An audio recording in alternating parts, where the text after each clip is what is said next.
जम्मू कश्मीर के पहलगाम में आतंकियों ने पर्यटकों को निशाना बनाया, जिसमें 26 लोगों को अपनी जान गंवानी पड़ी।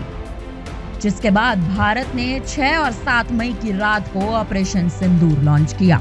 इसी के तहत भारत ने पाकिस्तान में घुसकर 9 आतंकी ठिकानों को पूरी तरह से निस्तेनाबूद कर दिया है। इस हमले में 100 से ज्यादा आतंकी मारे गए। अब ऑपरेशन सिंदूर पर रक्षा मंत्री राजनाथ सिंह ने भी अपना बड़ा बयान दे दिया है। दरअसल रक्षा मंत्री राजनाथ सिंह लखनऊ में ब्रह्मोस एरोस्पेस इंटीग्रेशन और टेस्टिंग फैसिलिटी के उद्घाटन में वर्चुअली शामिल हुए थे, जहां उन्होंने कहा कि ऑपरेशन सिंदूर के माध्यम से भारतीय सेना ने आतंकियों को करारा जवाब दिया है। इस ऑपरेशन को अंजाम देकर हमने दिखाया कि भारत आतंक के खिलाफ कार्रवाई कर रहा है। आज पूरा देश भारतीय सेना के साथ खड़ा है। 1998 में श्रद्धेय अटल बिहारी वाजपेयी जी के नेतृत्व में हमारे वैज्ञानिकों ने पोखरण में परमाणु परीक्षण करके दुनिया को भारत की ताकत दिखाई थी। और वह परीक्षण हमारे साइंटिस्ट, इंजीनियर्स, डिफेंस पर्सनल और कई अन्य स्टेक होल्डर्स के अथक प्रयासों का ही परिणाम था।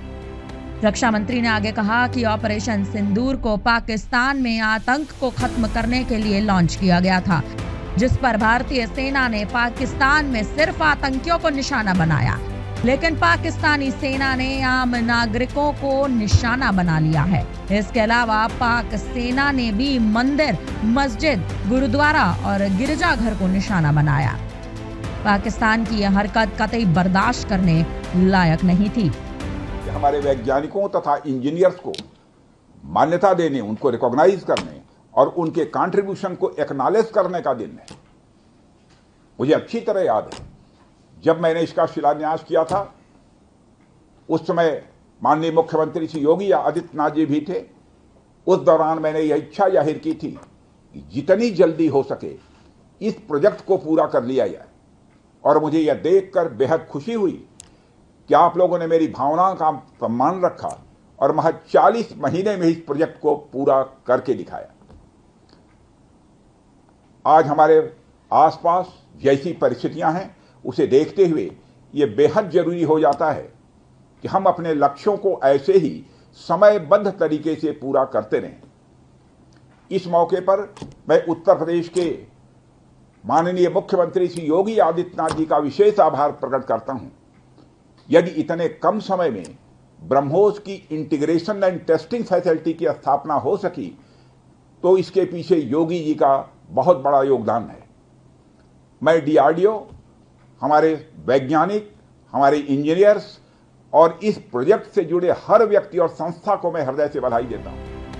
रक्षा मंत्री राजनाथ सिंह ये भी कहते नजर आए कि भारत पर आतंकवादी घटना करने और करवाने का क्या अंजाम होता है, ये पूरे विश्व ने उरी की घटना के बाद देखा है। पुलवामा के बाद बालाकोट में देखा और अब पहलगाम के बाद पूरी दुनिया देख रही है कि भारत ने कैसे पाकिस्तान के अंदर घुसकर आतंकी घटना का बदला लिया है। आप लोगों ने दिन रात मेहनत करके इस इंटीग्रेशन एंड टेस्टिंग फैसिलिटी को खड़ा किया है।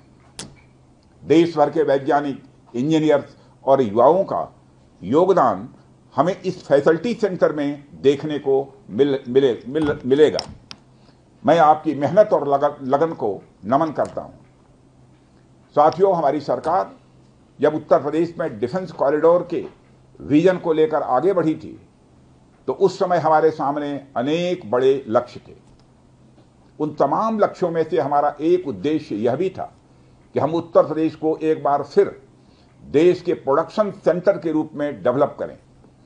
यूपी डिफेंस कॉरिडोर लखनऊ सहित कानपुर, झांसी, चित्रकूट, आगरा और अलीगढ़ से होकर गुजरता है। आपने सुना कि भारत के रक्षा मंत्री राजनाथ सिंह ने साफ कर दिया है कि अगर हमारे देश में किसी भी आतंकी घटना को अंजाम दिया जाएगा, तो फिर आतंकियों के लिए बचने की जगह कम पड़ जाएगी, चाहे वो सीमा के इस पार हो या फिर उस पार, उससे बख्शा नहीं जाएगा।